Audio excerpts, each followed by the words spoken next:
I'm Michael Shaw. I'm with Berkshire, Hathaway, Home Services, Real-Time Realty. I'm here to talk to you today about your duties as an agent.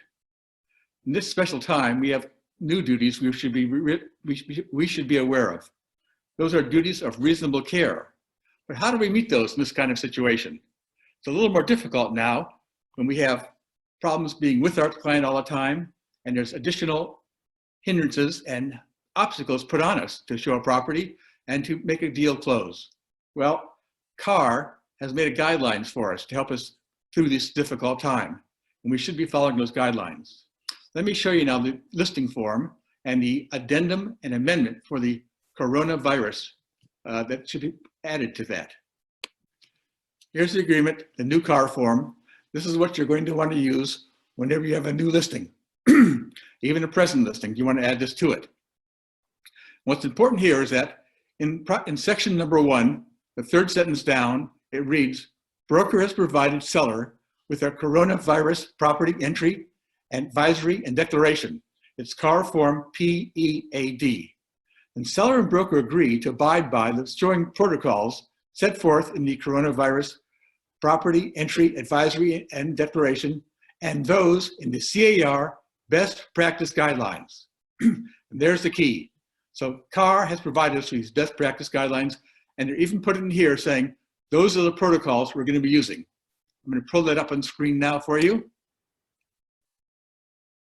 So we can see here, this is a document you can download from CAR, and you definitely should download it and print it out so you have it handy, you can follow it. It is 3 pages long. It has quite a few recommendations in it, which you should follow. And because it's called Best Practices by CAR, anytime a prosecuting attorney is going to be looking at you, they're going to be checking to see, have you followed all these guidelines? Because these are what best practices are for realtors. Look at the document. One of the things it says right away as a caveat is, check with your city or county for more restrictive local shelter-in-place orders. Why is that?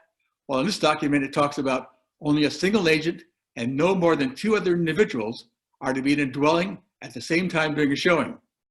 That's great, except Monterey has a more restrictive rule. Monterey says only 2 people can be in a dwelling at one time. So that would be 1 single agent and 1 single person. So if you have more than 1 person, you might have to show them 1 at a time in the house, or you stay out of the house and those 2 go in. But at any one time, there should never be more than 2 people in a property in Monterey County. Other counties might be different, but for Monterey, that's what we have now for our guidelines. In this document, it also talks about how the critically important to do social distancing with everybody, how you should be doing that, how you should be sanitizing your hands. You should bring some of that stuff with you, disposable rubber gloves, protective face mask, everything you should be doing, how you should be handling your key box and the keys that are in it. So this document, you should be reading it, knowing it. To provide your duty of care to your clients, a reasonable realtor, you must know and use these guidelines, help your clients and any other agents or persons viewing the property to understand them and the reasons for them and how to use them. To meet your moral, ethical, and legal responsibilities, download and print out the guidelines and follow them in your real estate practice during this emergency practice. When you're following these guidelines, one of the things it says is that anybody visiting the property must be aware of them and should sign a document saying they're aware of them and going to be following them. You will be using the coronavirus property entry, advisory, and declaration. In this, we will be covering the essential guidelines that are covered by the CAR guidelines rules and protecting ourselves. First thing is that we'll be explaining to them why we're doing this, what the risks of exposure are, why this is essential to do this. We're also going to be representing to them that you're being allowed to enter these properties if you follow these rules only.